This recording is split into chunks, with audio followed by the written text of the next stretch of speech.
আল্লাহ আমাদেরকে পৃথিবীর বৃদ্ধকালে পাঠিয়েছেন। এটা একটা বৃদ্ধ পৃথিবী, এটার বয়স শেষ হয়ে গেছে। আল্লাহর নবী পৃথিবীর শেষ লগ্নে কিয়ামত শুরু হওয়ার পূর্বক্ষণে কিছু আলামতের কথা, লক্ষণের কথা নবীজি বলে গেছে। তো এই লক্ষণগুলিকে উলামা ইকরাম দুই ভাগে বিভক্ত করেছেন। একটা হচ্ছে আলামত সুগরা আর আলামত কুবরা, ছোট ছোট আলামত এবং বৃহৎ আলামত। তো ছোট আলামত কোন হাদিসের পরিভাষা আছে ৭৫টা আসছে, কোন হাদিসে আরো 10টা আসছে, দিয়ে মোট 85 প্লাস মাইনাস হতে পারে আলামতের সুগরা। তো এই আলামতের সুগরাগুলি পৃথিবীতে আসবে, তখন পৃথিবী একেবারে শেষ প্রান্তে চলে আসবে। তা আল্লাহর নবী ১৪৫০ বছর আগে যাহা যাহা বলেছিলেন আজ তাহা বাস্তবে রূপ নিচ্ছে। এবং আলামতের সুগরার অধিক আলামতগুলি পৃথিবীতে দৃশ্যমান, প্রকাশমান, দেখা যাচ্ছে। এরপরে যে আলামতগুলি আসবে সে হচ্ছে বৃহৎ আলামত, খুব মারাত্মক আলামত। সেই আলামতও একবারে ঘনিয়ে আসছে। আমরা একবারে পৃথিবীর বৃদ্ধকালে উপনীত হয়েছি। এই কঠিন সময়ে আল্লাহ আমাদেরকে শ্রেষ্ঠ নবীর উম্মত হিসেবে তার আদর্শ অনুসরণ করার তৌফিক আল্লাহ দিচ্ছেন। এটা আল্লাহর অনেক বড় দয়া, আল্লাহর অনেক বড় মেহেরবানি। দেখেন, আমরা কিন্তু সবাই আল্লাহর কাছে ফিরে চলে যাবো, এটা চিরবাস্তব, ইউনিভার্সাল ট্রুথ, একবার চিরন্তন সত্য কথা যে আমরা আল্লাহর কাছে ফিরে চলে যাব, কোনো সন্দেহ নেই। আমরা আল্লাহর মহা শক্তির কাছে একেবারে অসহায়, কিচ্ছু না। আমরা আল্লাহর শক্তির কাছে একেবারে অসহায়, আমরা কিচ্ছু না। যদি হৃদয় মাঝে মধ্যে কঠিন হয়ে যায় তো হসপিটাল দিয়ে ঘুরে আসবেন। যদি হৃদয় আরো কঠিন হয় তো কবরের পাশে যেয়ে দাঁড়াবেন, তো দেখবেন হৃদয় ঠান্ডা হয়ে আসতেছে, এটা হিম হয়ে শীতল হয়ে আসতেছে। যদি আপনাকে আল্লাহর শক্তি বুঝতে হয় তাহলে হসপিটালগুলিতে যায় দেখবেন যে আল্লাহর শক্তি কাকে বলে। প্রিয় উপস্থিতি, আল্লাহর এই মহাশক্তির কাছে আমরা কেন অসহায়? তার বাস্তব রূপ যদি দেখতে চান তাহলে গুলশান বনানীর যে গোরস্থানগুলি আছে এখানে যা দাঁড়াবেন, আজিমপুর গোরস্থানে দাঁড়াবেন, বাংলাদেশের সবচেয়ে বড় গোরস্থানের একটা আজিমপুর। এই গোরস্থানে মিলিনিয়র, কোটি পথি, ধনী, মন্ত্রী, এমপি, মিনিস্টার, চেয়ারম্যান, মেম্বার, বড় বড় রাজনীতিবিদরা এই সমস্ত গোরস্থানগুলিতে শুয়েছে। তাদের ক্যারিয়ার জীবনে সবাই সফল হইতে চাইছে।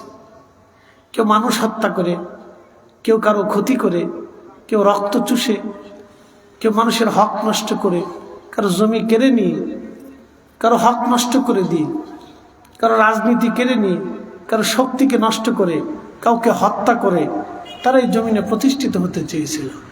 আজকে তারা মাটির সাথে একবারে মিশে মিসমার হয়ে নিশ্চিহ্ন হয়ে গেছে, একবারে চিরসত্য, একবারে চিরসত্য। তারা মাটির সাথে মিশে মিসমার হয়ে গেছে, তাদের নাম নিশানা পর্যন্ত পৃথিবী থেকে উঠে গেছে, কেউ স্মরণ করে না, কেউ স্মরণ করে না। আমরা যারা এখানে উপস্থিত হয়েছি, আমরা শুধু আল্লাহর জন্য উপস্থিত হয়েছি এবং তার রসুলের মহাব্বত নিয়ে এসে গেছি। আমাদের উদ্দেশ্য আল্লাহ এবং তার রসুলকে খুশি করা এবং পরকালের বিষয়গুলি এখান থেকে কিছু জেনে বুঝে চলে যাওয়া। তো বোঝানোর জন্য আপনারা আমরা দাওয়াত করছেন, আমাদেরকে বোঝানোর জন্য আপনারা এই চেয়ারে বসাইছেন। আমরা আসছি, বসছি, কিছু কথা বলবো, আপনারা শুনবেন। এই কথাগুলি আমাদের সবার জীবনের কাজের জন্য বলবো, আমাদের কারো ব্যক্তিগত স্বার্থের জন্য না, শুধু আল্লাহর জন্যে একবারে সত্য এবং বাস্তব কথাগুলি তুলে ধরব। মনোযোগ দিয়ে। ১৪৫০ বছর আগে আল্লাহ আমাদেরকে বললেন, ওমা তাদরি নাফসুম মাজা তাকসিবু গাদা, আগামী মুহূর্তটা তোমার জন্য কি বয়ে আসবে তুমি কেউ জানো না। পৃথিবীর মহাকাশ বিজ্ঞানী, পারমাণবিক বিজ্ঞানী, শ্রেষ্ঠ পদার্থবিদ আর শ্রেষ্ঠ রসায়নবিদ, চিকিৎসা শাস্ত্রে নোবেল জয়ী, তিনি পর্যন্ত জানে না আগামী 1 সেকেন্ড পরে তার ভাগ্যে কি আছে, কেউ জানে না। আমেরিকার president Russian president, Chinese president, পৃথিবীর সবচেয়ে বড় বড় শক্তিধর দেশগুলি তাদের প্রেসিডেন্টও জানে না আগামী 1 সেকেন্ড পরে তাদের ভাগ্যে কি আসতেছে।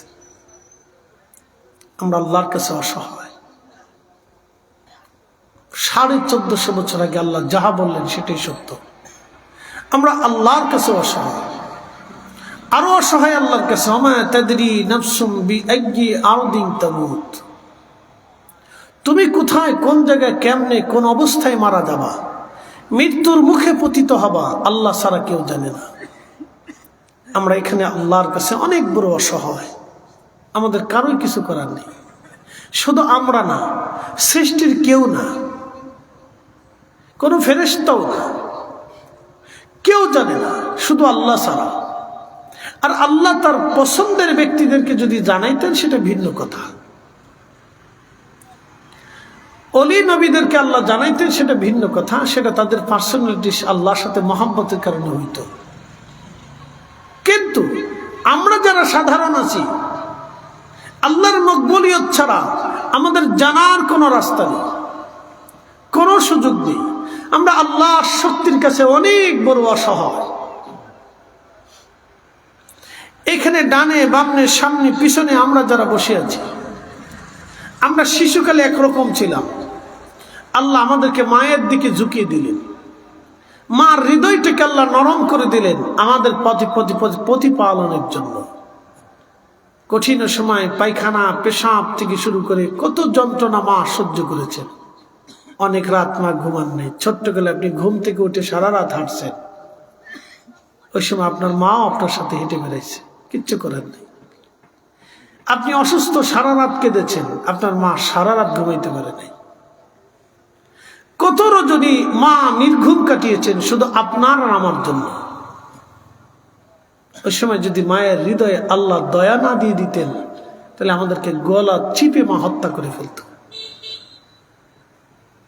এই দয়াটা মার কলিজায় কে দিছে?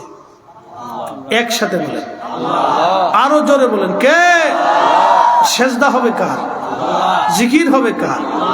ইবাদত হবে কার? আমাদের জিন্দেগি হবে কার জন্য? আমাদের সবকিছুর উদ্দেশ্য হবে কাকে খুশি করার জন্য? আল্লাহকে খুশি করার জন্য। বাস এতটুকু। قل إن صلاتي ونسكي ومحياي ومماتي لله رب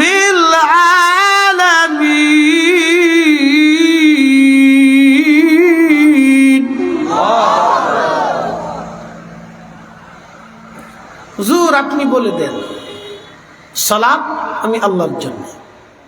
নামাজে দাঁড়াইছেন, চিন্তা আসলো আমি যদি ঢক মতো নামাজ না পড়ি তো মুসল্লি কি বলবে। নামাজে দাঁড়াইছেন, চিন্তা করলেন আমি যদি সুন্দর মতো নামাজ না পড়ি তাহলে হুজুরি কি করবে। নামাজে দাঁড়াইছেন, চিন্তা করলেন আমি যদি সুন্দর মতো নামাজ না পড়ি তো মানুষ ভোট দেবে না। নামাজে আসছেন, চিন্তা করলেন বিয়েই আসছে, যদি নামাজে মসজিদে না যায় তো বিয়েই কি করবে। এই বিয়ের চিন্তা, সমাজের চিন্তা, রাষ্ট্রের চিন্তা, রাজনীতির চিন্তা, পেটনীতির চিন্তা, ব্যক্তির চিন্তা, এই চিন্তা যখন মাথায় ঢুকবে তখন আর আপনার নামাজ হলো না। এই নামাজের মধ্যে শিরিক ঢুকে গেল। আপনি আল্লাহর ভয়ে নামাজে আসেন নাই, বরং পাবলিকের ভয়ে নামাজে দাঁড়িয়েছেন।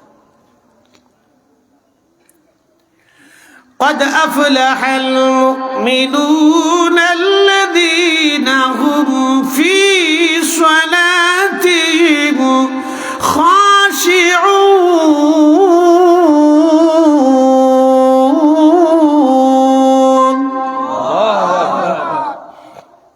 সফল কাম সে হবে, কামিয়াব সে হবে যে নামাজের মধ্যে খুশু খুশু অবলম্বন করবে।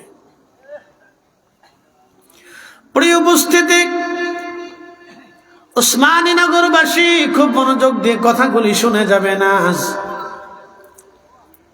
আমাদের মায়ের কলিজার ভিতরে আল্লাহ মোহাব্বত সৃষ্টি করে দিলেন। শুধু আমাদের না, একটা মুরগির ছানা যদি দেখেন, ছোট্ট মুরগির বাচ্চা নিয়ে মা মুরগিটা ঘুরে ঘুরে বেড়ায়।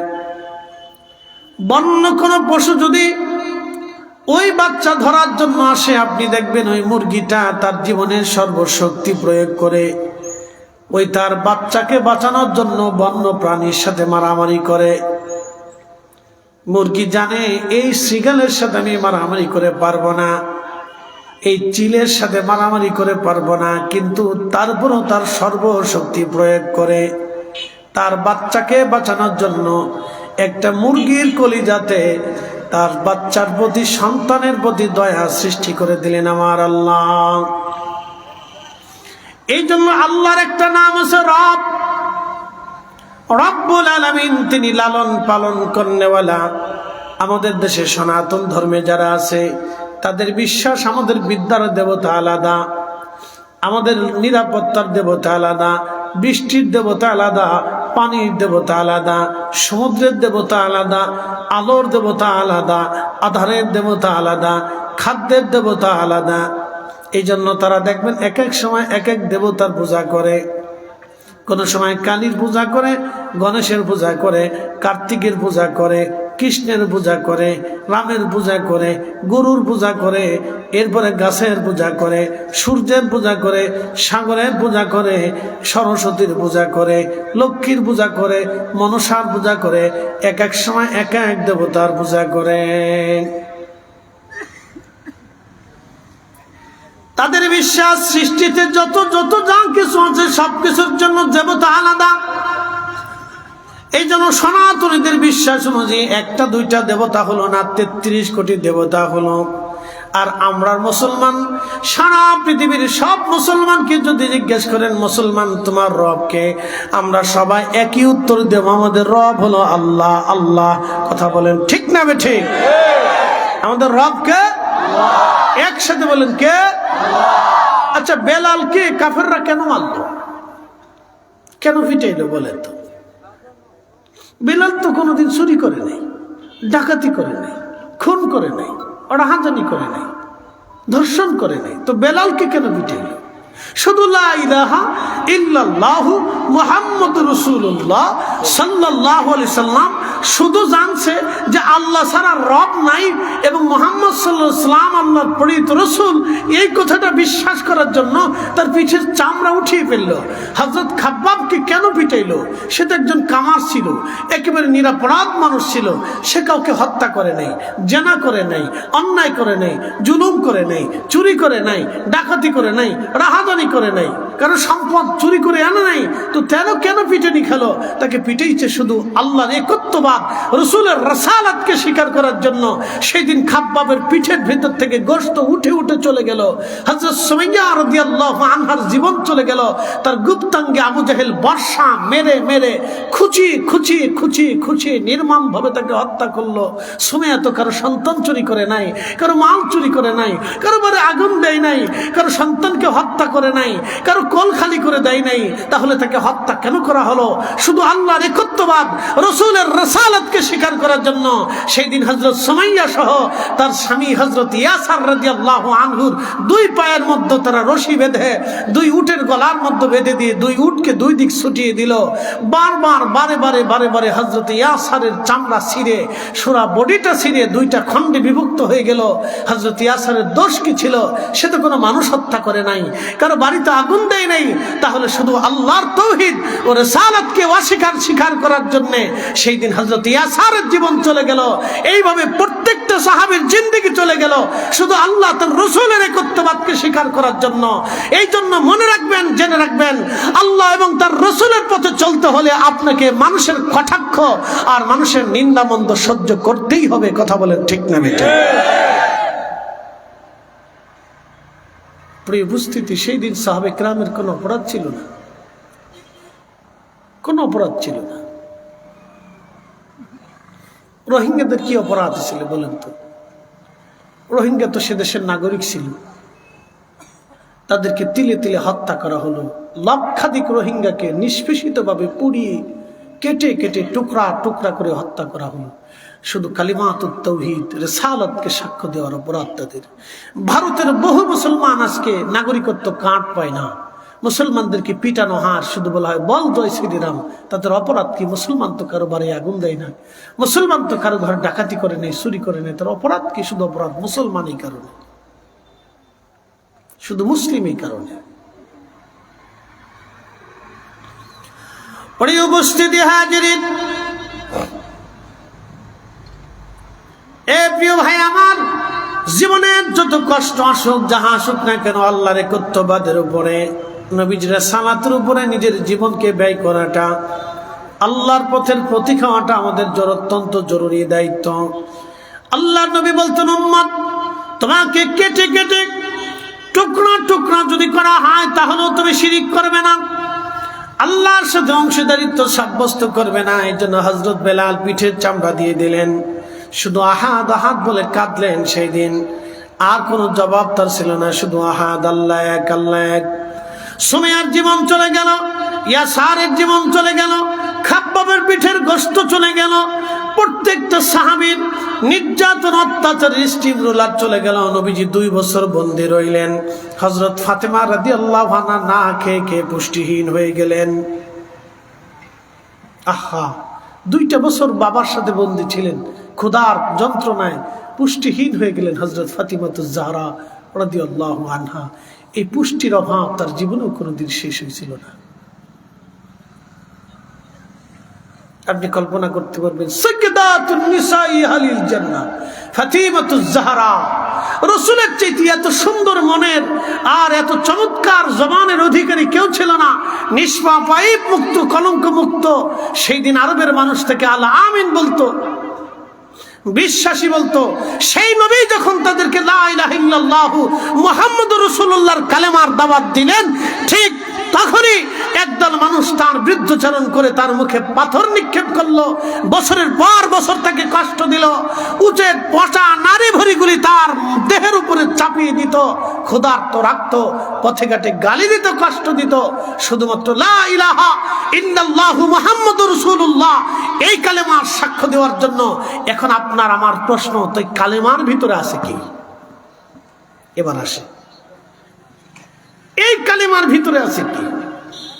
1 নাম্বার, এই কালেমার ভিতরে আছে ন্যায়, অন্যায় এই কালেমা সাপোর্ট করে না। আসতে বলেন কেন? জোরে বলেন, আরো জোরে বলেন। মক্কার কাফেররা জানতো এই কালেমা হচ্ছে সেই কালেমা।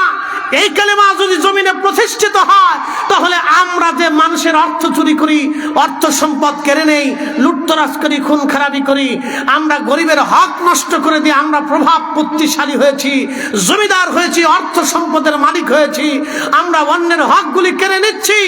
এই কালেমা প্রতিষ্ঠিত হলে আর এইভাবে অন্যায়ভাবে জুলুম করার কোনো শক্তি জমিনে হবে না। এই জন্য তারা এই কালেমার বিরোধিতা করত। কথা বলেন ঠিক না বেটে?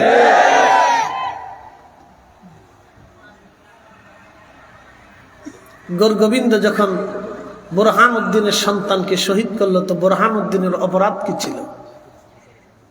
কি অপরাধ ছিল? বুরহান উদ্দিন তো কারো বাড়ির জমি কেড়ে আনে নাই। বুরহান উদ্দিন গরু জবাই দিয়েছিল সন্তানের আকিকার জন্য। সেই দিন বুরহান উদ্দিন তো অন্যের গরু ধরে নিয়ে আসে নাই। গোরগোবিন্দ সেই দিন জেনেছিল এই কালেমা যদি প্রতিষ্ঠিত হয় তাহলে এই পৃথিবী থেকে ইনসাফ প্রতিষ্ঠিত হবে।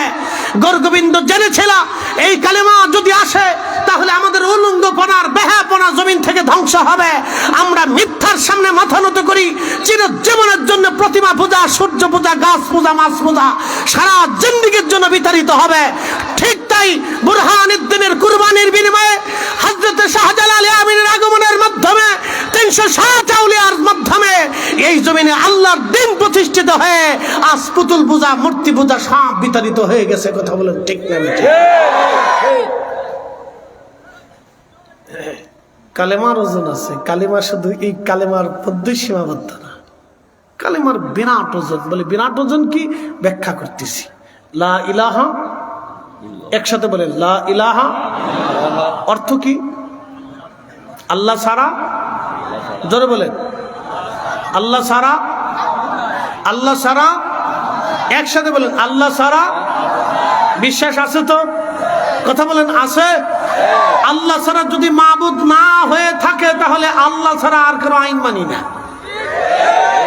একসাথে বলেন, আরো জোরে বলেন, আরো জোরে বলেন। মুহাম্মাদুর রাসূলুল্লাহ সাল্লাল্লাহু আলাইহি ওয়াসাল্লাম, মুহাম্মদ সাল্লাল্লাহু আলাইহি ওয়াসাল্লাম আল্লাহর প্রেরিত রাসূল। যদি 100% 100% বিশ্বাস করি, তাহলে রাসূল করিমের আদর্শ ছাড়া আমরা আর কারো আদর্শ মানি না। হাত উঁচা করে বলেন ঠিক না বেঠে? কালেমার অর্থ হচ্ছে এটা। আমি সারা রাত বোঝানোর দরকার নেই, কালেমার অর্থ বলে দিছি।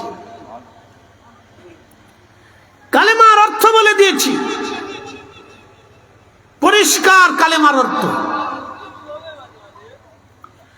প্রিয় উপস্থিতি আমার হাজিরিন, বন্ধু আমার খুব মনোযোগ দিয়ে কথাগুলি শুনবেন। কালেমা হচ্ছে লা ইলাহা ইল্লাল্লাহ, আল্লাহ ছাড়া আর কোনো ইলাহ নাই, আল্লাহ ছাড়া আর কোনো মালিক নাই, আল্লাহ ছাড়া কোনো রব নাই, আল্লাহ ছাড়া আর আমাদের কোনো স্রষ্টা নাই, আল্লাহ ছাড়া আমাদের আর কেউ দেনেওয়ালা নাই। হ্যাঁ, আমরা সুন্নিরাও বিশ্বাস করি একেবারে একই নামাজের মজবুত। আহলে সুন্নাত ওয়াল জামাত একেবারে পরিষ্কার পরিচ্ছন্ন। আহলে সুন্নাত ওয়াল জামাতের মধ্যে কোনো জঞ্জাল নাই, কোনো অপরিষ্কার নাই, অপরিচ্ছন্নতা নাই। কথা ঠিক আছে না ভাই? তবে হ্যাঁ, কেউ কেউ আছে আহলে সুন্নাত ওয়াল জামাতের নাম দিয়ে আউলা জাউলা করে, এটা আমরাও অস্বীকার করি না। বাজারে ফল কিনতে যান, কমলা কিনতে গেলে বিভিন্ন কোয়ালিটির কমলা আছে। তো কমলা তো সবকটা কমলা, কিছু দেশি কমলা, মালটা আছে দেখবেন খুব মালটা। তো আপনি আফগানি মালটা আর ওই কি বলে এই কাশ্মীরি মালটা আর হচ্ছে বাঙালি মালটা কিন্তু এক জিনিস না, মালটা দোনোটাই মালটা। কথা ঠিক আছে না ভাই? কাশ্মীরি মালটার এক স্বাদ আর বাঙালি মালটার আর এক স্বাদ। মালটা কিন্তু দোনোটাই মালটা, বাজারের দোনোটাই আপনার সামনে উপস্থাপন করবে। তো পীর কিন্তু বাংলাদেশে বহু আছে, সবাই কিন্তু সাহেব কেবলা ফুলতুলির মতো না। কথা বলেন ঠিক কিনা?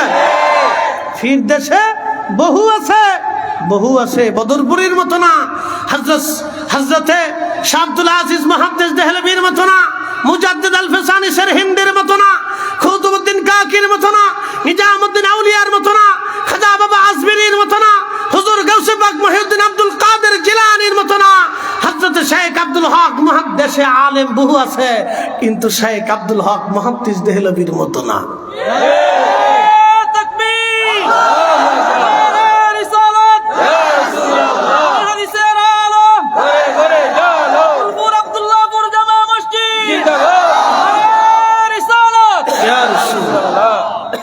বুঝতে কি কোনো অসুবিধা?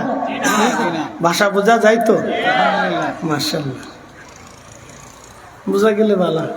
চট্টগ্রাম গেলে কিছু বুঝি না, চিন্তা করে কোন দেশে আইলাম, কোনো মাপ বোঝা যায় না। এরা যখন তাদের নিজস্ব ভাষায় বলে কিচ্ছু বোঝা যায় না। চিন্তা করি কোন দেশে আসলাম। আপনাদের সিলেটেরটা বোঝা যায়, সিলেটেরটা মাশাআল্লাহ খুব মজা লাগে, এটা একটা মজা আছে, সিলেটি মাত্র একটা মজা আছে। দেখ আলহামদুলিল্লাহ, প্রত্যেক মার ভাষাই সুন্দর। তো খুব মনোযোগ দিবেন। কালিমার সংক্ষিপ্ত ব্যাখ্যা আপনাদের সামনে উপস্থাপন করলাম। আমার রব, আমার আল্লাহ, তিনি আমাদের সব কিছু দিয়ে থাকেন। সৃষ্টির দিকে আপনি যদি তাফাক্কুর করেন, তাফাক্কারুনা ফি খালকিস সামাওয়াতি ওয়াল আরদ, আসমান ও জমিনের ভিতরে যাহা কিছু আছে আমার রব বললেন তোমরা তাফাক্কুর করো, তোমরা চিন্তা করো, তোমরা ভাবো। কালকে এক প্রতিবেদনে দেখলাম এক সাধু 40 বছর ধরে গোসল করে না। কি বুঝলেন আপনি? বুঝছেন? খালি হাসবেন যে এটা কোন পাগলের দেশ। ভারতে কিছু সাধু আছে সারা জীবনই ল্যাংটা থাকে, কাপড় পরে না। আচ্ছা আপনি বলেন তো, এই সাধুদের আদর্শ যদি সারা পৃথিবীতে বাস্তবায়িত হয়, তাহলে গার্মেন্টস সেক্টরই সব শেষ। গার্মেন্ট ফ্যাক্টরি আর পৃথিবীতে দরকার নাই। তাঁতি ব্যবসায়ী যারা আছে তারাও শেষ, কাপড় চোপড় দরকার নাই, সবই ল্যাংটাই থাকে। কি আজীব এক দুনিয়া, আপনি দেখেন, চিন্তা করেন। এই জন্য মুহাম্মাদুর রাসূলুল্লাহ সাল্লাল্লাহু আলাইহি ওয়াসাল্লাম ওনার আদর্শ ব্যতীত যা আছে সব মিথ্যার ভণ্ডামি। কথা বলেন ঠিক কিনা? হ্যাঁ, হাত উঁচা করে বলেন ঠিক কিনা?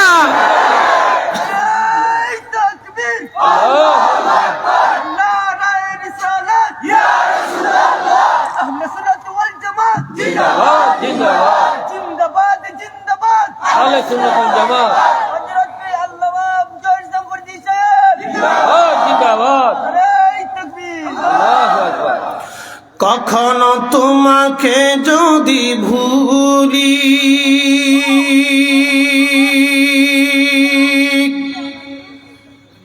হেদায়েতের আলো জেলে নিয় কাশ তুলি ঠাই দিও প্রিয়তম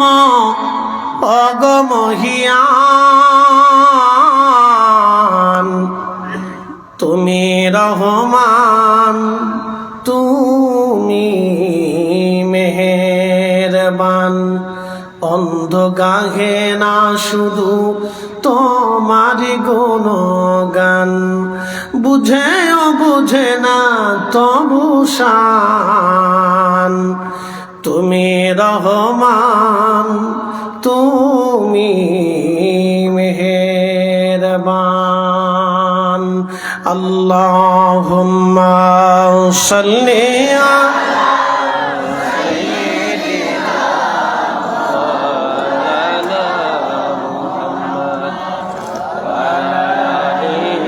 সাইয়্যিদিনা মাওলানা মুহাম্মদ। প্রিয় উপস্থিতি, উসমানী নগরবাসী খুব মনোযোগের সাথে কথাগুলি শুনে যাবেন। সারা পৃথিবীতে আল্লাহ রসুলের আদর্শ যদি বাস্তবায়িত হয়ে যায়, পৃথিবীতে শান্তি নেমে আসবে। বলে হুজুর কেমন? আমি আপনাদেরকে আজকে বুঝাই দিয়ে যাই। বর্তমান বাংলাদেশে গ্রাম আছে কত হাজার? 68,000। 68,000 গ্রামে ওয়ার্ড আছে। ওয়ার্ড যদি আপনি ধরেন, কতগুলি ইউনিয়ন আছে? শত শত হাজার হাজার ইউনিয়ন বাংলাদেশে আছে। তো এই প্রত্যেকটা ইউনিয়নের হিসাব যদি আপনি কষেন, সারা বাংলাদেশে কয়টা ইউনিয়নে আপনি দেখেন বিচার আচার ঠিক মতো হয়?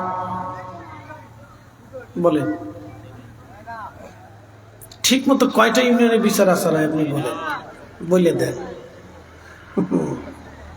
আপনি বলেন, এই বাংলাদেশের খুনের বিচার কয়টা ঠিক মতো হয়েছে? আপনি বলেন। স্বাধীনতার পর থেকে এই পর্যন্ত শত শত হাজার হাজার লক্ষ লক্ষ খুন হয়েছে। কি কথা বল না কেন? এই খুনের বিচার কয়টা ঠিক মতো হয়েছে? এদেশে হাজার হাজার লক্ষ লক্ষ নারী স্বাধীনতার পর থেকে ধর্ষিত হয়েছে। এই কথা বলেন, কয়টা বিচার ঠিক মতো হয়েছে? বলেন আপনি বলেন। এদেশে প্রত্যেক মাঝে মধ্যে জমি নিয়ে লড়াই হয়, ক্ষমতা নিয়ে, আধিপত্য নিয়ে ঝগড়া জঞ্জাল, মারামারি, কাটাকাটি হয়। কয়টা বিচার ঠিক মতো হয়েছে আপনি বলেন? যদি আল্লাহ তার রসুলের আইন মোতাবেক বিচার হতো, তাহলে এদেশে খুন খারাপি আর এই ধর্ষণ, অন্যায়, অবিচার একবারে জিরো টলারেন্সে চলে আসতো। কথা বলেন ঠিক না বেটে? এই জন্য রসুলের উপরে কোনো পৃথিবীতে আদর্শ, একসাথে বলেন আদর্শ, আদর্শ আল্লাহর কোরআনের উপর কোনো বিধান নাই। একসাথে বলেন বিধান আছে নাই? যারা পৃথিবীর সবচেয়ে বড় বড় মানবতার কথা বলে আমেরিকা, আপনি যদি দেখেন তার প্রত্যেক মিনিটে কতটা নারী ধর্ষিত হয়, আপনি হিসাব করে দেখেন। লস অ্যাঞ্জেলেসের মতো একটা জায়গাতে আগুন লেগে গেল, ওই আমেরিকানরাই ফায়ার সার্ভিসের পোশাক পরে এসে চুরি করে ধরছে। কি কথা বল না কেন? না না, আরো জোরে বলেন। তাহলে তাদের ওই রচিত বিধান তাদেরকে শান্তি দিতে পারে? পারে না। আপনি সৌদি আরবে চুরি করেন, হাত ধরা পড়ার সাথে সাথে হাত কেটে দিবে, বাস। আল্লাহু আকবার। আপনি মানুষ হত্যা করেন, একবারে ফাইসালা দিয়ে দিয়ে আপনার গর্দান থেকে মাথা বিচ্ছিন্ন করে দিবে, একবারে সাথে সাথে ফাইসালা। 6 মাস 6 বছর আর ঘোরা লাগবে না, 3 মাসের ভিতরে ফাইসালা হয়ে যাবে। একসাথে বলবেন আল্লাহু আকবার। না না, আরো জোরে বলেন আল্লাহু আকবার। তাহলে বোঝা গেল আল্লাহ এবং তার রসুলের বিধানের ভিতরে আমাদের শান্তি লুকানো আছে। কথা বলেন ঠিক কিনা?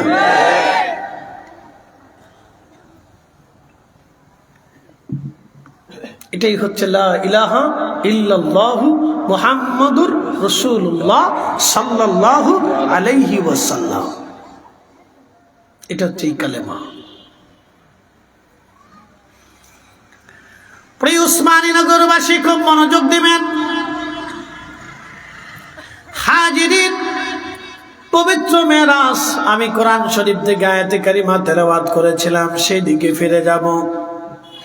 যেহেতু পবিত্র মেরাজ নিয়ে আমাদের দু চারটি কথা আছে, রজব মাস একবারে শেষ প্রান্তে। বন্ধু আমার, সেই রাসূল দুনিয়াতে আসলেন, কেন আসলেন, উদ্দেশ্য কি, আল্লাহ আমাদেরকে কেন দুনিয়াতে পাঠাইলেন? তামাম পৃথিবীতে বহু মাখলুক আল্লাহ তৈরি করেছেন। বর্তমান বিজ্ঞানের হিসাব অনুযায়ী 4 লক্ষ প্রজাতির জীব এবং জীবন আছে। 4 লক্ষ প্রজাতির জীব জীবনে আপনি যদি লক্ষ্য করেন, প্রত্যেকটা জীব জীবনের ভিতরে আল্লাহ আইন দিয়ে দিছে, বিধান দিয়ে দিছে। তাদের চলার জন্য আল্লাহ রাব্বুল আলামিন বিধান দিয়ে দিছে।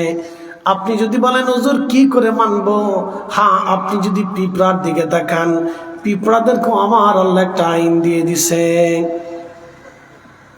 পিঁপড়াদের রাজা আছে, ওই রাজার নির্দেশ মোতাবেক পিঁপড়ারা চলে। তারা বাসাবাড়ি বানায়, বিল্ডিং বানায়, প্রাসাদ বানায়, এর ভিতরে থাকে। আপনি যদি দেখেন, পিঁপড়াদের থেকে আমাদের অনেক কিছু শিখার আছে। এই পিঁপড়ারা যখন বন্যা হয়, এই সিলেটে কোটি কোটি হেক্টর জমি পানির নিচে, বন্যায় পানির নিচে তলিয়ে গেল। কখনো কোনো কোনো জায়গা 10 হাত, 20 হাত, 30 হাত পর্যন্ত পানি উঠে গেল।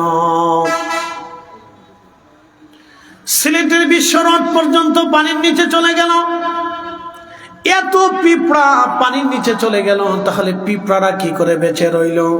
মানুষ উদ্ধার করার জন্য সব মানুষ ঝাঁপিয়ে বলল, কিন্তু পিঁপড়া বাঁচানোর জন্য কেউ ঝাঁপায় নাই, কুত্তা বাঁচানোর জন্য কেউ ঝাঁপায় নাই, শিয়াল বাঁচানোর জন্য কেউ ঝাঁপায় নাই, বিড়াল বাঁচানোর জন্য কেউ ঝাঁপায় নাই। কিন্তু সিলেটে কুত্তাও আছে, শিয়ালও আছে, বিড়ালও আছে, পিঁপড়াও আছে। একসাথে বলেন আল্লাহু আকবার। ওদেরকে বাঁচাইলো কে? একসাথে বলেন না, না, আরো জোরে বলেন। বাংলাদেশ সেনাবাহিনী আইছে, বিডিআর, বিজিবি, এরা আইছে, পুলিশ আইছে না, আসে নাই, তো ওদেরকে বাঁচাইলো কে? আল্লাহ। একসাথে বলেন কে? যে ওদেরকে বানাইছে সে ওদেরকে বাঁচাইছে। কথা ঠিক কিনা?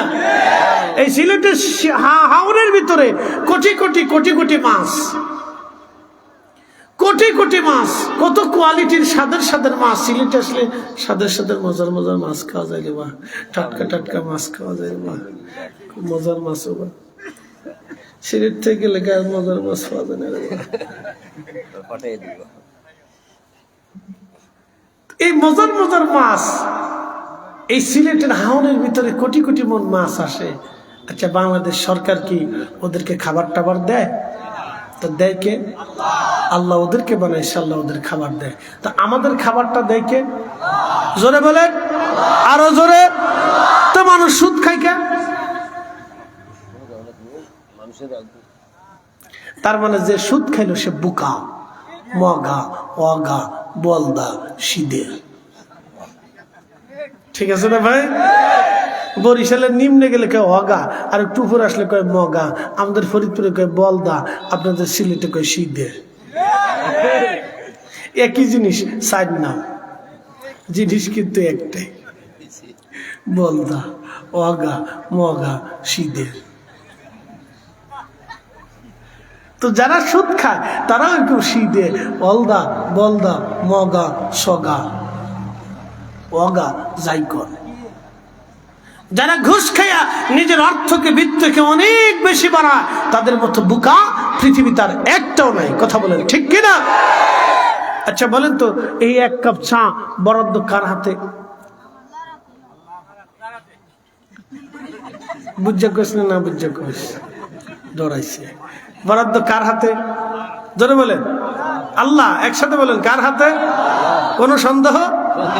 আমার সৃষ্টির 50,000 বছর আগে আল্লাহ 1 কাপ চা আমার জন্য বরাদ্দ রাখছিল, এই জন্য 2 চুমুক খাইছি। যদি বরাদ্দ না রাখতো তাহলে খাওয়ার কোনো উপায় আমাদের ছিল না। তো মনোযোগ দেন, আল্লাহর বরাদ্দের বাহিরে আপনি 1 চুমুক বেশি খেতে পারবেন না। বিশ্বাস আছে না ভাই? আছে না? আল্লাহর ইচ্ছার বাহিরে আপনি একটা দানা, ভাতের দানা বেশি খেতে পারবেন বরাদ্দ কে করছে? এই জন্য আপনারা আপনাদেরকে আজকে শিখিয়ে দিয়ে যাই, দোয়াতে বলবেন আল্লাহ আমরা উত্তম হালাল রিজিকের ফয়সালা করো। হাজার হাজার কোটি টাকা থাকলেও সবাই খেতে পারে খেতে পারে না। হসপিটালে যায় দেখেন, বাংলাদেশের সবচেয়ে দামি ভিআইপি হসপিটালে যায় দেখবেন, কোটি কোটি টাকার মালিক হসপিটালে পড়ে রয়েছে, টাকা আছে কিন্তু সুখ নাই। কথা ঠিক আছে না ভাই? এই জন্য বলবেন রব্বানা আতিনা ফিদ দুনিয়া হাসানা, আল্লাহ দুনিয়ার সুখ দাও। হাজার হাজার কোটি টাকা থাকবে সুখ পাবেন না। ছেলে একদিকে, মেয়ে একদিকে, বৌমার একদিকে, কোনো সুখ নাই। ছেলে গালি দেয়, বউ গালি দেয়, ছেলে মদ খায়, মেয়ে মদ খায়, স্ত্রী মদ খায়, সুখ নাই। কি নাই? সুখ নাই। এই জন্য রব্বানা আতিনা ফিদ দুনিয়া হাসানা, দুনিয়ার হাসানা চান।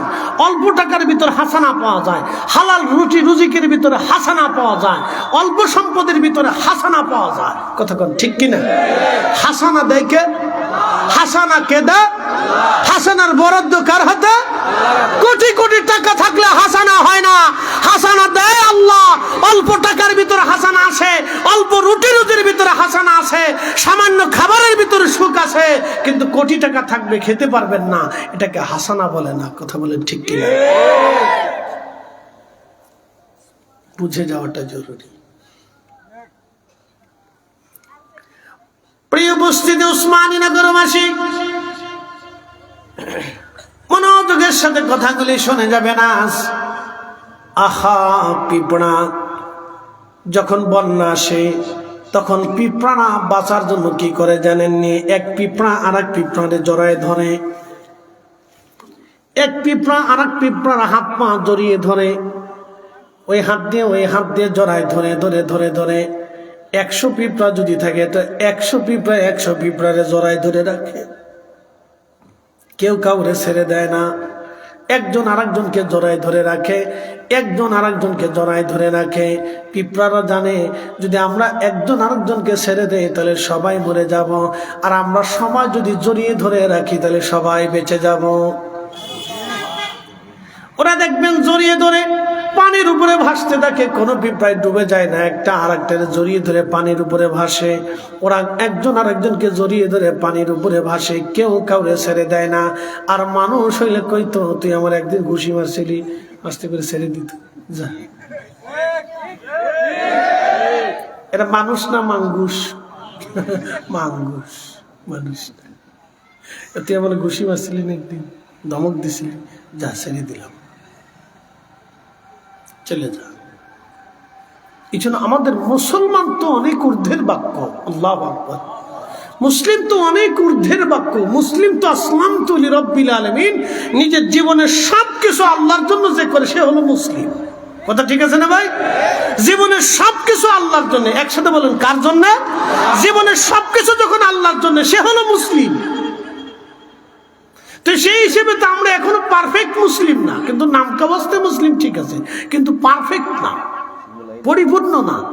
পরিপূর্ণ যারা ছিলেন তারা মাটির নিচে ঘুমানোর পরও মানুষ তাদেরকে স্মরণ করে, তাদের মাজারের পাশে যায় বসে দোয়া করে। কথা ঠিক আছে না ভাই? তারা পরিপূর্ণ মুসলিম ছিলেন। আসলামতু লিরাব্বিল আলামিন, যারা রবের কুদরতি কদমে নিজের সব কিছুকে বিসর্জন দিয়ে দিচ্ছে। প্রিয় বন্ধু আমার, খুব মনোযোগ দিবেন।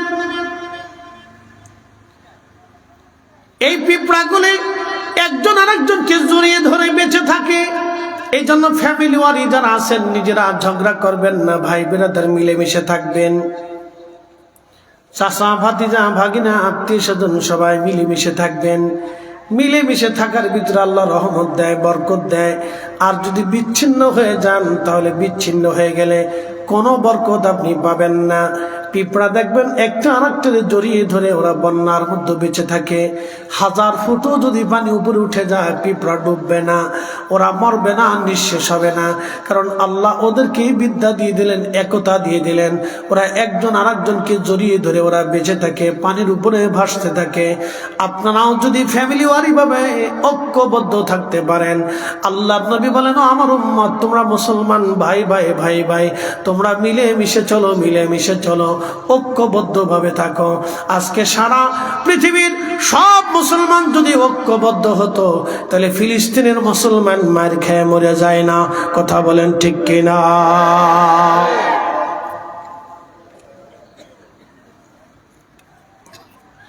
ইরান যেই সময় ইসরায়েল আক্রমণ করল, ওই সময় যদি সৌদি আরব তেল বন্ধ করে দেয়, অর্থনৈতিকভাবে ইসরায়েলকে অবরুদ্ধ করে দেয়, সারা পৃথিবীর সব মুসলিম দেশগুলি যদি বলে না ফিলিস্তিন স্বাধীন না হলে আমরা লেনদেন করব না, কোনো অর্থনৈতিকভাবে ইসরায়েলকে সাহায্য করব না, সাত দরজা সমুদ্র সাগর পথ যদি বন্ধ করে দেয় মুসলমানরা, তাহলে দেখতেন ইসরায়েল কেন ওর 14 গোষ্ঠী পর্যন্ত ফিলিস্তিনকে স্বাধীন দিতে বাধ্য। কথা বলেন ঠিক কিনা? কিন্তু মুসলমান ঐক্যবদ্ধ হওয়ার কারণে আজকে আমেরিকা কয়টা বোমারু বিমান লইয়া, কয়টা পারমাণবিক বোমা লইয়া, কয়টা ক্ষেপণাস্ত্র নিয়ে লাভ দেয়। আমাদের সাথে লাগতে আসিস না, আল্লাহ কয় দাঁড়া, অপেক্ষা কর, ব্যবস্থা করতেছি। মেঝের কাঠিতে আগুন ধরাই দিলেন আমার রব, সে আগুন এত পরিমাণে ছড়াইলো, ওরা 1 বছরে বোমা মেরে গাজার যত অংশ পুড়িয়ে দিয়েছে, আমার আল্লাহ 4 দিনে তার চেয়ে বেশি পরিমাণ আল্লাহ পুরাইয়া একবারে মাটির সাথে ছাই বানায় মিশাই দিয়েছে। একবার জোরে বলা যাবে কি মারহাবা? আল্লাহ আসেনি? বিচার আসেনি? বিচার করেনি? মনে রাখবেন পৃথিবীর সব জালিম ধ্বংস হবে। আস্তে বলেন, জোরে বলেন।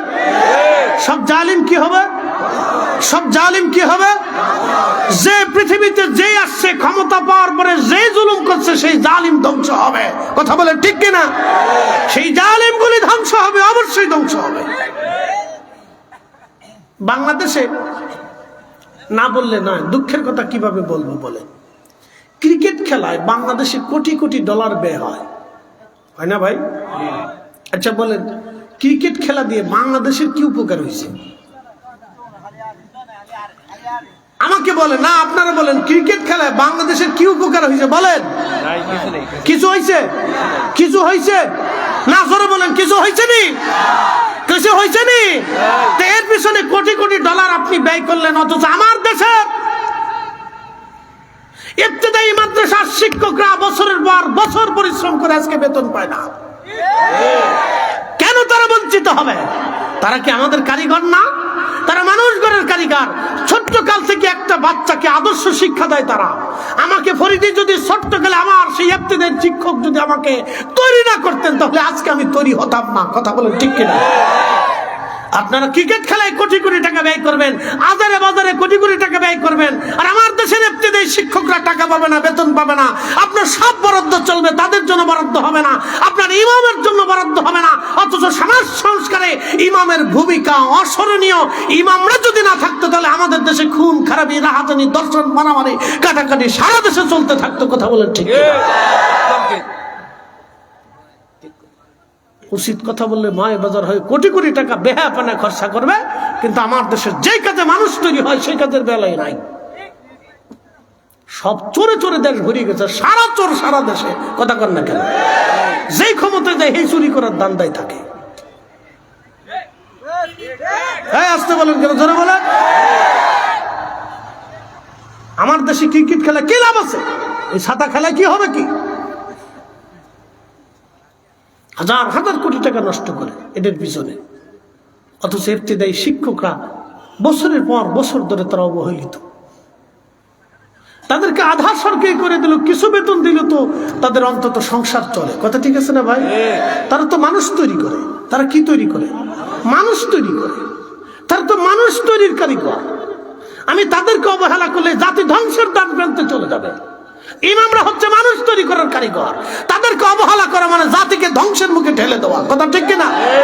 ও ক্রিকেট খেলায়, ফুটবল খেলায় আজারে বাজারে শয়তানি নাফরমানি, ও ড্যান্সের নায়িকা, চিত্র জগতে আজারে কোটি কোটি টাকা নষ্ট করে শয়তানের করে শয়তান। কি কথা কর না কেন?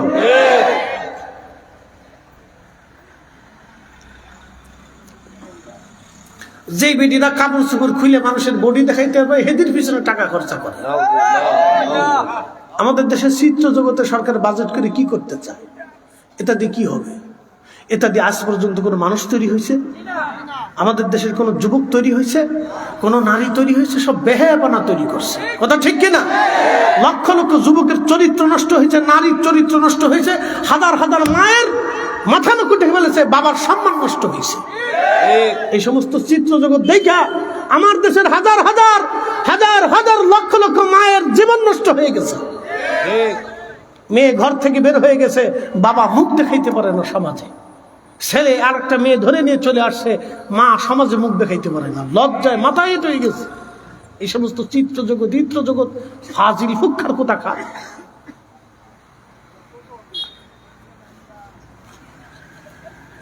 আল্লাহ আমাদেরকে বুঝদান করুক, সকলে বলে না আমি। এই হক কথা যখন আমি বলবো তখন আমি তিতা হয়ে যাব। আমি কি হয়ে যাব? তিতা তিতা, আমি তিতা হয়ে যাব তখন। আল্লাহ আমাদের প্রত্যেকের বুঝদান করুক, সকলে বলে না আমি। প্রিয় ভাই আমার, কি বলবো বলেন তো? বলার তো কোনো ভাষা নাই। কোরআনের হাফিজরা 4 বছর ধরে কত কষ্ট করে কোরআনের হেফজ করে। আমরা এই বাচ্চাদেরকে শুধু পাগড়ি দেওয়া ছাড়া আর কি দিতে পারছি? বলেন, আপনি বলেন, আপনি বলেন। আল্লাহর মহাগ্রন্থ, আল্লাহর কোরআন। আমরা এদেশের কোটি কোটি মুসলমান, তাদেরকে আমরা কি উপহার দিছি? অথচ 30টা পড়া কোরআন তারা মুখস্থ করছে। 30টা পাড়া তারা মুখস্থ করছে এই কোরআন। এই হাফেজ যে কোরআনগুলি, এই পাখিগুলি, কোরআনের পাখিগুলি, তারা কোরআন মুখস্থ করছে। 30টা পাড়া, 114টি সূরা তাদের সিনার ভিতরে জমা করছে এই বাচ্চাগুলি। শুধু পাগড়ি দেওয়া ছাড়া আমরা তো আর কিছু দিতে পারি নাই, একটা সার্টিফিকেটও তাদের দিতে পারি নাই। অথচ ডিসি অফিসে, এসপি অফিসে, এই টিউন অফিসে, বড় বড় সরকারি অফিসগুলিতে আজারে বাজারে চোর বাটপার গেলে সেলট দেয়, একটা কোরআনের হাফেজ আলেম গেলে তাদেরকে বসতেও জায়গা দিতে চায় না। কথা খারাপ করছে ভাই? এদেশের কৃষক, এদেশের কৃষক, আমাদের এই যে সুন্দর ভাত খাই, আমরা এই যে সবজি খাই, আমাদের খাদ্যার ঘাটতির জন্য কৃষকের ত্যাগ কি কম ভাই? আপনারা কৃষকগিরি যারা করেন, আমি তো নিজেও করছি, আমি জানি। সকাল থেকে সন্ধ্যা পর্যন্ত একটা কৃষক মাঠে খাটে, প্রচন্ড রোদ্রে, প্রচন্ড গরমে। যখন কৃষক মরিচের খেতে কাজ করে, আপনি জানেন না, মরিচের খেতে কাজ যখন করে তখন পুরা শরীরটা মরিচে জ্বলে, পুরা শরীর মরিচে জ্বলতে থাকে। এই কৃষকগুলি নিজেদের জীবনের মাথার ঘামগুলি পায়ে ফেলে ফেলে শরীরকে আগুনে পুড়িয়ে পুড়িয়ে তারা আমাদের জন্য এই খাদ্যের ঘাটতি কমায়, তারা চেষ্টা করে খাদ্য উৎপন্ন করে। অথচ বাংলাদেশের কোনো অফিসে গেলে তাদের কোনো ইজ্জত দেয় না, বসতে চেয়ার পর্যন্ত দেয় না, কোনো মূল্য নাই তাদের। কবি আমাদের জন্য লিখে দিয়ে গেছিলেন, সবার সব সাধকের বড় সাধক আমার দেশের চাষা। ও ভাই, আমার দেশের চাষা, শোনেন, একটা কথা বলবেন। আমার আল্লাহ রব, আমার রসুল, তিনি রাহমাতুল লিল আলামিন, আল্লাহর নবী যদি ইচ্ছা করতেন পৃথিবীতে প্রাসাদে থেকে যেতে পারতেন, পৃথিবীর সর্বোচ্চ দামি প্রাসাদে নবী থাকতে পারতেন, কিন্তু রসুল থাকেন নাই। খেজুরের পাতার নিচে রসুল ঘুমিয়ে গেছেন। গরিবত্ব রসুল বরণ করতেন, নবী গরিব ছিলেন না। রসুল গরিব ছিলেন না তো, তিনি দুজাহানের সৈয়দ ছিলেন, সৈয়দুল কাউনাইন ওয়াস সাকালাইন ছিলেন, দুজাহানের বাদশা ছিলেন। তিনি গরিব ছিলেন না, বরং গরিবত্ব গরম বরণ করে নিয়ে আল্লাহ রসুল গরিবদের সাথে মিশে গেলেন। কথা ঠিক কিনা? আর তিনি গরিবত্বের সাথে মিশে যায় পৃথিবীতে ইনসাফ প্রতিষ্ঠিত করে গেলেন। আর পৃথিবীতে তিনি ইনসাফ প্রতিষ্ঠিত করে গেলেন, ন্যায় বিচার প্রতিষ্ঠিত করে গেলেন, ন্যায় প্রতিষ্ঠিত করলেন, এতিমের হক প্রতিষ্ঠিত করলেন, নারীর হক প্রতিষ্ঠিত করলেন, শ্রমিকের হক প্রতিষ্ঠিত করলেন, কৃষকের হক প্রতিষ্ঠিত করলেন, রাখালের হক প্রতিষ্ঠিত করলেন, একটা প্রাণীর হক পর্যন্ত রসুল প্রতিষ্ঠিত করলেন। কথা বলেন ঠিক না বেটি? তিনি রাহমাতুল লিল আলামিন। এই পবিত্র মেরাজ আল্লাহ তার রসুলকে নিয়ে সপ্তম আসমান পাড়ি দিয়ে সিদরাতুল মুনতাহা হয়ে উফুকিল আলাতের সর্বোচ্চ দিগন্তে আরশে মুআল্লার ভিতরে নিয়ে আল্লাহ তার রসুলের সাথে সামনাসামনি ফাকাদ কামা কাউসাইনি আও আদনা, একটা ধনুক পরিমাণ মাঝখানে ফাঁকা ছিল। হযরতে ইবনে আব্বাস রাদিয়াল্লাহু আনহুমা, তিনি রাইসুল মুফাসসিরিন বলতেছেন, ওই সময় আমার রসুল আল্লাহকে তার কপালের চোখ দিয়ে দেখলেন। রাআইতু রাব্বি আজ্জা ওয়া জাল্লা ফি আহসানি সুরতি, আমার রসুল আমার আল্লাহকে দেখলেন উত্তম সুরতে। একসাথে বলা যাবে মারহাবা, আরো জোরে। আমরা সেই নবীর উম্মত, আমরা গর্ববোধ করি আমরা শ্রেষ্ঠ নবীর উম্মত, আমরা শ্রেষ্ঠ জাতি। কথা বলেন ঠিক কিনা? তেলের গাড়ি তেলে চলে,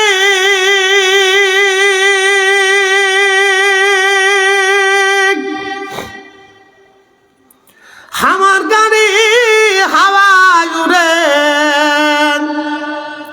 বিনা তেলে চালাই গাড়ি নবী সুলাইমান। আমরা সেই মুসলমান, ঠিক কিনা? মসজিদের জুতা চুরি করে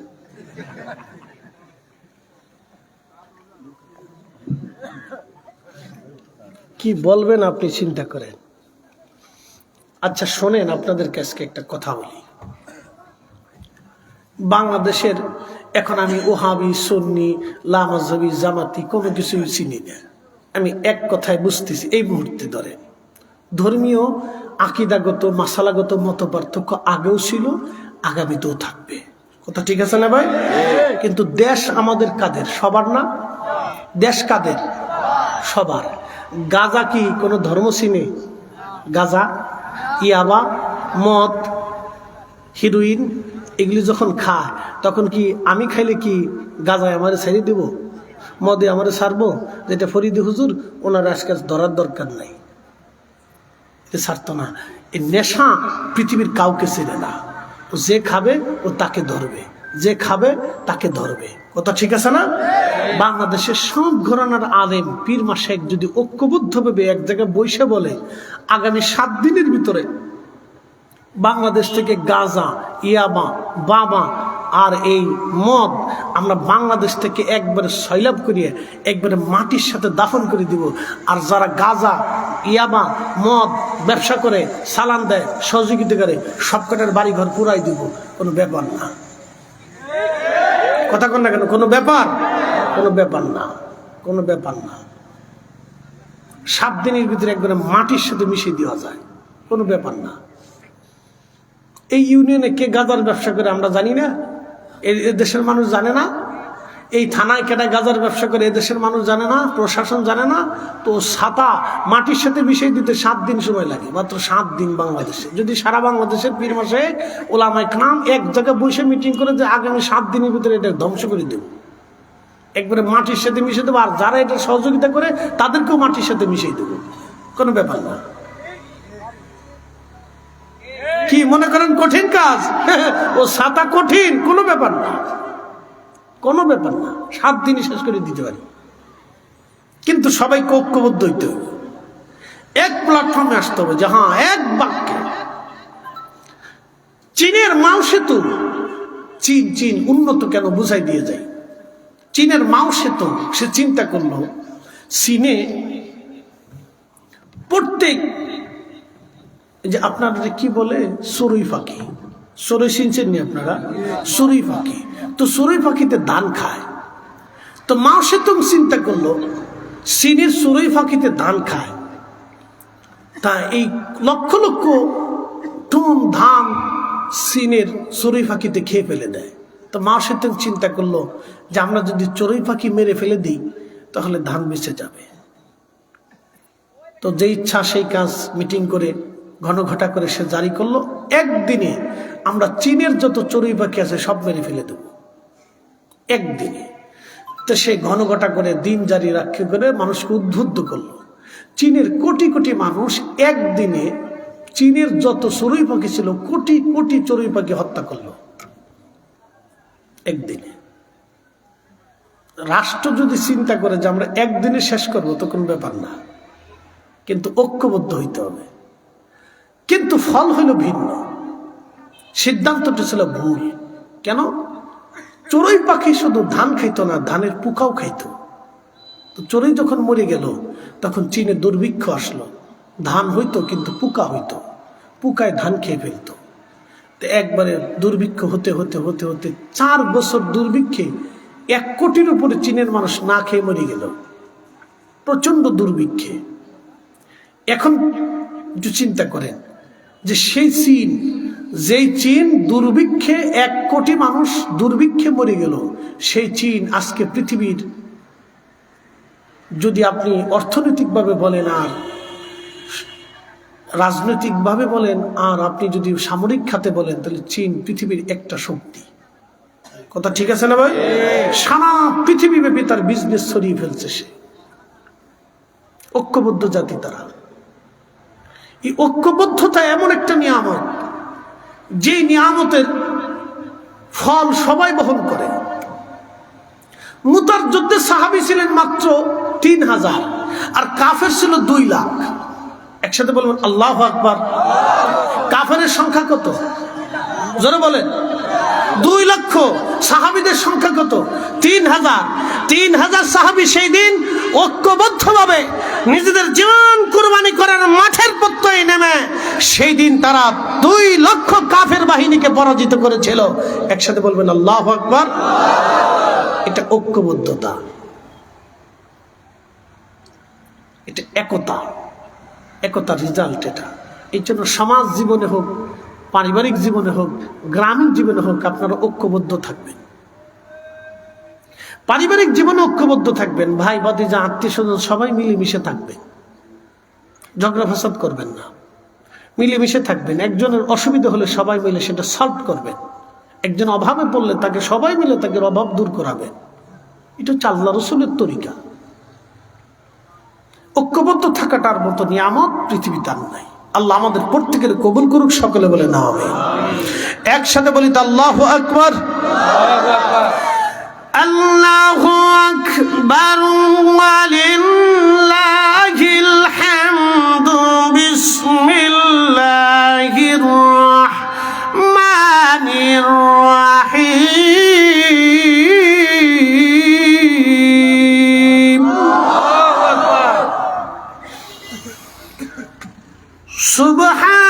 সুবহানাল্লাযী আসরা বিআবদিহি লাইলাম মিনাল মাসজিদিল হারাম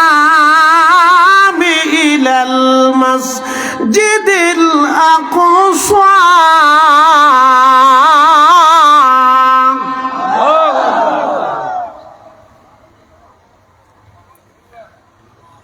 আল্লাহ রাব্বুল আলামিন পবিত্র মেরাজের ঘটনাটাকে আমার নবীজি বর্ণনা করতে যায় আমার আল্লাহকে নিজে সুবহানাল্লাহ বলেছেন। পবিত্র মেরাজকে ছোট করে দেখবেন না, কারণ আমার নবী ইচ্ছা করে দাওয়াত নেন নাই, আমার আল্লাহ ইচ্ছা করে দাওয়াত দিয়েছেন। কথা ঠিক কিনা? আপনারা আমাকে দাওয়াত দিয়েছেন, আমি কিন্তু এখানে ইচ্ছা করে আসি নাই, আপনারা আমাকে দাওয়াত দিয়েছেন বিদায় সম্মানের সাথে খাবার খাওয়াইলেন, সম্মানের সাথে রিসিভ করলেন, সম্মানে বসাইলেন, ওয়াজ শুনতেছেন। যাবার সময় আবার যথোপযুক্ত সম্মানই দিয়ে দিবেন, কারণ আপনারা আমাকে দাওয়াত করেছেন। আমি ইচ্ছা করে জোর করে আসি নাই, মেহমানকে দাওয়াত করে এনে আপনারা সর্বোচ্চ সম্মান দিয়েছেন। আল্লাহ হলো মেজবান আর আমার নবী হলো মেহমান। আসতে হলো কেন জোরে? আল্লাহ কি মেজবান আর আমার রসুল মেরাজে মেহমান। একসাথে বলুন আল্লাহু আকবার। আরো জোরে আল্লাহু আকবার। শুধু মেহমান না, আপনারা আমার ঢাকার থেকে কিন্তু গাড়ি করে বিমানে করে আনেন নাই, বরং আল্লাহ তার রসুলকে জিব্রাইল দিয়ে বাহন দিয়ে তারপরে সম্মানের সাথে আসমানে সম্মান দিতে দিতে দিতে দিতে মিছিল করাইতে করাইতে নেওয়াইছে। আল্লাহু আকবার। আবার সম্মানের সাথে নবীজির ঘরে আল্লাহ ফেরত পাঠাইছে। মেহমান, মেহবুব। আল্লাহ তার রসুল হচ্ছে আল্লাহর মেহবুব, আল্লাহ রসুল হচ্ছে আল্লাহর মেহবুব। আর ইব্রাহিম খলিল হচ্ছে খলিলুল্লাহ, হাবিবুল্লাহ তফাৎ বুঝাই দিয়ে যায়। ইব্রাহিম খলিল হচ্ছে আল্লাহ হচ্ছে ইব্রাহিমের মেহবুব। ইব্রাহিমরে আল্লাহ যা কইতো ইব্রাহিম তাই করত। আর আমার রসুল হচ্ছে আল্লাহর মেহবুব। আল্লাহর মেহবুব হলো নবীজি যা কন আল্লাহ তাই করে। আরো জোরে, আরো জোরে। যার কারণে আল্লাহ সূরা কদর নাজিল করছে। মন বেজার আমার উম্মত পিছিয়ে পড়ে যাবে, হায়াত কম নেকি কম, আমার উম্মত পিছিয়ে পড়ে যাবে। আগের জমানা হায়াত বেশি হইতো, নেকি বেশি হইতো, তারা সারাদিন রোজা রাখতো, সারাদিন জিহাদ করতো, সারা রাত ইবাদত করতো। সেই উম্মতের 200, 300, 400, 500 বছর ধরে হায়াত ছিল, 500 বছর ধরে তারা আল্লাহর ইবাদত করতো। আমার উম্মতের হায়াত 30 বছর, 40, 50, 60 বছর। তা আমার উম্মত হায়াত কম, নেকি কম, ইবাদত কম হবে, আমার উম্মত কিয়ামতের ময়দানে পিছিয়ে পড়ে যাবে, আমি লজ্জিত হয়ে যাব। আল্লাহ তখনই ডাক দেখা, ইন্না আনজালনাহু ফি লাইলাতুল কদর, হুজুর আমি এই কোরআনকে লাইলাতুল কদরে নাজিল করছি। ওমা আদরাকা মা লাইলাতুল কদর, আপনি কি জানেন লাইলাতুল কদর কি? লাইলাতুল কদরি খায়রুম মিন আলফি শাহর। নবী গো, একটা রাত্রে কেউ যদি ইবাদত করে, আমি 1000 মাস ধরে ইবাদত করলে যা হবে, আমি এক রাতের ইবাদতে তার চাইতে বেশি দিয়ে দেব। আরো জোরে, আরো জোরে। নবীজি খুশি হয়ে গেলেন, নবীজির চেহারা চকচক করতে লাগলো, হ্যাঁ তাহলে আমার উম্মত জিতে গেছে। ইনি মেহবুব। একসাথে বলেন তিনি কি? জোরে বলেন তিনি কি? মেহবুব বেজার হইলে আল্লাহ, মাহবুব মেহবুব বেজার হয়ে গেলে মাসুক বেজার, আশিক খুব কষ্ট পেয়ে যায়। যেমন আপনার ছোট্ট বাচ্চা, আপনি ছোট্ট বাচ্চার কিছু এনে দিতে না পারলে ও কান্নাকাটি করলে আপনার কাছে কষ্ট লাগে। কথা ঠিক আছে না? আপনার ছোট্ট বাচ্চাটা আপনার মেহবুব, আপনার বাচ্চাটা আপনার মেহবুব, আপনার বাচ্চা আপনার মেহবুব। ও কষ্ট পাইলে আপনার কলিজার ভিতরে ব্যথা লাগে। আপনার বাচ্চা আপনার মেহবুব। আমার রসুল আল্লাহর মেহবুব। নবী ব্যথা পাইলে আল্লাহর কষ্ট হয়, রসুলকে ব্যথা দিলে আল্লাহ কষ্ট হয়। নবী তাজিম করলে আল্লাহর তাজিম হয়, নবী মানলে আল্লাহ মানা হয়, রসুলের ইত্তেবা করলে আল্লাহর ইত্তেবা হয়, নবীর শান গাইলে আল্লাহর শান হয়, নবীর মান গাইলে আল্লাহর মান হয়, নবীর দলে থাকলে আল্লাহর দল হয়, নবীর জন্য জীবন দিলে আল্লাহর জন্য জীবন দেওয়া হয়, নবীর পথে হলে আল্লাহর পথ হয়, নবী মানলে আল্লাহ মানা হয়। এই জন্য আমরা সুন্নিরা রসুল রসুল করি, নবী নবী করি। রসুলের তাজিমের ব্যাপারে আমরা জিরো টলারেন্স। আমরা আকাবির, আল্লাহ আমাদের আকুল আকাবির, মুজাদ্দিদ আল ফেসানি, আব্দুল হক মুহাদ্দিস দেহলভী, শাহ ওয়ালিউল্লাহ মুহাদ্দিস দেহলভী, কারামতুল জানপুরি, আল্লামা বদরপুরি, শাহ সুফি ফতেহ আলী রসুলনামা, হযরত নূর মোহাম্মদ নিজামপুরি, শাহ আব্দুল আজিজ মুহাদ্দিস দেহলভী, আব্দুল হক মুহাদ্দিস দেহলভী, ফুলতুলি রহমাতুল্লাহ আলী শাহ, অসংখ্য আউলিয়া আত্মীয়া, আমার পীর মুর্শিদ শাহ, এই জমিনের মধ্যে যারা ছিলেন, আশিকে রসুল যারা ছিলেন, তারা নবীর ইশকে, রসুলের ইজ্জতে তারা জিরো টলারেন্স, কাউকে ছাড় দেয় নাই। কথা বলেন ঠিক না বেঠে?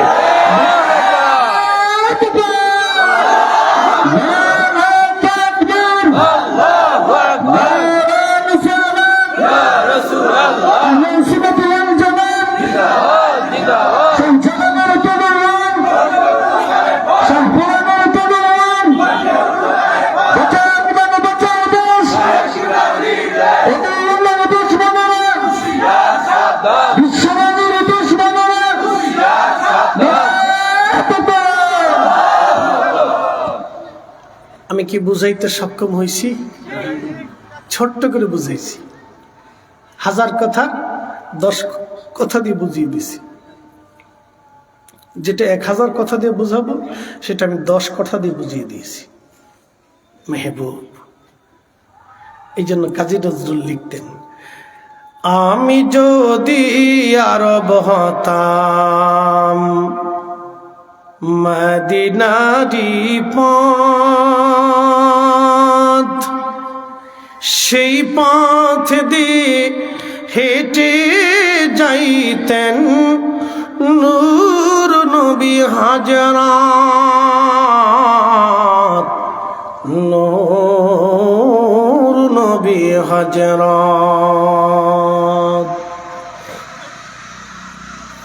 আল্লামা ডাক্তার ইকবাল রহিমাহুল্লাহ জবাবে শিকওয়ার মধ্যে তিনি লিখলেন, মগজ করা রোহে ঈমান জানে দিন, হাসতে হবে রাহমাতুল লিল আলামিন। মগজ করা রোহে ঈমান জানে দিন, হাসতে হবে রাহমাতুল লিল আলামিন। কোরআনের মগজ বানা, ইমানের রূহ বলো, ধর্মের প্রাণ বলো, সবকিছুর মূল আমার রসুলের মহাব্বত। আমার নবীর মহাব্বত যেখানে নাই, কোরআন সেখানে নাই। অতএব যারা আমাদের দেশে কোরআনের তাফসীর করার কথা বলে, আমার রসুলের শানকে যারা ছোট ছোট করে দেখে, আমরা আহলে সুন্নাত ওয়াল জামাত কখনো মেনে নিতে পারবো না। কথা বলেন ঠিক কিনা? এই ব্যাপারে আমরা জিরো টলারেন্স। কারণ আল্লাহর মেহবুব হচ্ছেন রসুল, আল্লাহর মেহবুব। নবীজি কোনো বিষয়ে বেজার হইলে আল্লাহ সাথে সাথে সাথে সাথে আয়াত নাযিল করে খুশি করতে। হ্যাঁ, সূরা কাউসার নাযিল হলো, রাসূল করিমকে কাফেররা বলতো আফতার আফতার আফতার, নির্বংশ নির্বংশ নির্বংশ, বংশহীন, এইভাবে বলে গালি দিত, কষ্ট দিত। আল্লাহ রসুল বেজার হয়ে থাকেন, মন খারাপ, সাথে সাথে আল্লাহ কোরআনের আয়াত নাযিল করে দিলেন, ইন্না আ'তাইনাকাল কাউসার ফাসাল্লি লিরাব্বিকা ওয়ানহার ইন্না শানিয়াকা হুয়াল আবতার। নিশ্চয় আমি আপনাকে হাউজে কাউসার দিয়ে দিলাম। আরো জোরে আয়াত নাযিল হওয়ার পরে রাসূল করিমের চেহারা চকচক করতেছে। মেহবুব বেজার হয়েছে, খুশি করে দিলেন। মেহবুব বেজার হয়েছে, খুশি করে দিলেন। রাসূলের ভালো লাগে না, ভালো লাগে না, লাগে না, লাগে না। আল্লাহ পাক নাযিল করলেন, আসা আইয়াবআসাকা রাব্বুকা মাকামান মাহমুদা।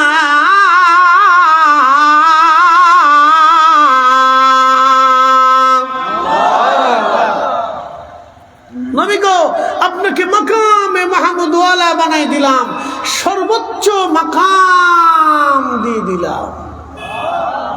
আরো জোরে বলেন মেহবুব। জোরে বলেন কি?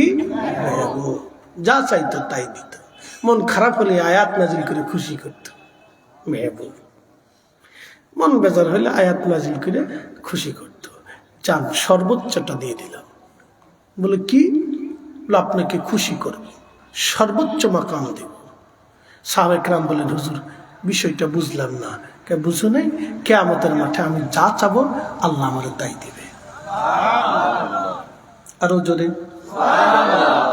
আপনার মেয়েটা আপনার মেহবুব, খুব আদর করেন। বিয়ে দেওয়ার সময় যা চান আপনি তাই দিয়ে দিবেন। বাবা পরের বাড়ি পাঠাইতেছ, আমার গোগলারটা দিবা, কানেরটা দিবা, হাড় দিবা, টিকলি দিবা, পাটটা দিবা, ঝুনঝুনি দিবা, এটা দিবা, সেটা দিবা, এটা দিবা, সেটা দিবা। বাপে খুশি হয়ে মেয়েকে দিয়ে দেয়, কারণ মেয়েটা বাবার মেহবুব। আল্লাহ রাব্বুল আলামিন বলেন, হাবিব কিয়ামতের ময়দানে যা চাবেন আমি তাই দিব, যা চাবেন আমি তাই দিব, যা চাবেন আপনি তাই দিবেন। সাহাবায়ে কেরাম বলেন, ইয়া রাসূলুল্লাহ আপনি কিয়ামতের মাঠে কি চাবেন? বলে, সাহাবীরা রে, আমার একটা উম্মত দোজখে থাকা অবস্থায় আমি খুশি হব না, জান্নাতে যাব না। খুশি হন নাই আপনারা? আরো জোরে বলেন খুশি। জোরে বলেন খুশি। তা আজকে তার নামাজ পড়ার দরকার নাই, বেশ তো পেয়ে গেছে, নামাজের দরকার নাই নাকি? তখন হ্যাঁ নামাজ পড়তে হবে। বলে সাহাবায়ে কেরাম বলে, ইয়া রাসূলুল্লাহ কিয়ামতে উম্মত চিনবেন কেমনে? এত উম্মতের ভিড়ে, কোটি কোটি মানুষের ভিড়ে আপনি উম্মত কেমনে চিনবেন? তখন আল্লাহর নবী ডাক দেখায়, সাহাবীরা রে, অনেক লাল ঘোড়ার ভিতরে কপাল সাদাওয়ালা একটা ঘোড়া দেখলে কি চেনা যায় না? বলে হ্যাঁ চেনা যায়। চিনতে কি কঠিন না সহজ? বলে সহজ। তো সাহাবীরা, আমার উম্মত 5 ওয়াক্ত নামাজ পড়বে, নামাজে ওযু করবে, ওই ওযুর চিহ্নগুলি, সেজদার জায়গাগুলি নূরে চকমক চকমক করতে থাকবে। আমি দেখে দেখে দেখে দেখে টেনে টেনে টেনে টেনে হাউজে কাউসারের পানি পান করাইয়া আমি তাদেরকে আমার সাথে জান্নাতে আগে নিয়ে চলে যাব। নামাজ একসাথে বলেন কি? জোরে বলেন নামাজ। বিকল্প কোন রাস্তা আমার দেশে এক প্রকার আছে, নাম দিছে ফিরে কামেল শাহ সুফি। নাম দিছে ফিরে কামেল শাহ সুফি। কি তা কয় জানেননি? শালার মাওলানা মসজিদ ঘরে আল্লাহ থাকে না, টুনটুনা টুন টুনটুনা টুন টুনটুনা টুন। কোনটা মোস কোনটা দাঁড়িয়ে নিজেও কইতারে না। 7 দিন ধরে গোসল খায় না, শরীর থেকে পাড়ার গন্ধ। শয়তান কোথাকার। এগুলো যদি সাহসী হয় তো সাহস শয়তান কোনটা? এগুলো শয়তানের বাচ্চা, দুনিয়াতে শয়তানের প্রতিনিধি। কথা কোন ঠিক কিনা? এগুলি থেকে আমাদেরকে দূরে থাকতে হবে, আগুন থেকে যেইভাবে দূরে থাকি। নামাজবিহীন কোন ইসলাম নাই, নামাজবিহীন কোন তরিকা নাই, নামাজবিহীন কোন ভীর মুরিদি নাই। কথা কোন ঠিক কিনা? একবারে কথা ক্লিয়ার কাটসাট, পরিষ্কার পরিচ্ছন্ন কথা। আল্লাহ আমাদেরকে বুঝার তৌফিক দিক বলে না। আমি অল্প টাইমে বেশি কথা কইছি, মূল্যবান কথা বলার চেষ্টা করছি। আল্লাহ আমাদের সবাইকে ইমানে আমলে মজবুত করুন। ইহদিনাস সিরাতাল মুস্তাকিম সিরাতাল্লাযীনা আন'আমতা আলাইহিম। চালাও সে পথে যে পথে তোমার প্রিয়জন গেছেন চলি। চালাও সে পথে যে পথে তোমার প্রিয়জন গেছেন চলি। আকাবির আউলি কাম যে পথে চলে গেছে সেই পথই হচ্ছে আমাদের পথ, সেই পথটাই আমাদের পথ। আল্লাহ আমাদের প্রত্যেকের সেই পথে মঞ্জুর করুন বলে না আমিন।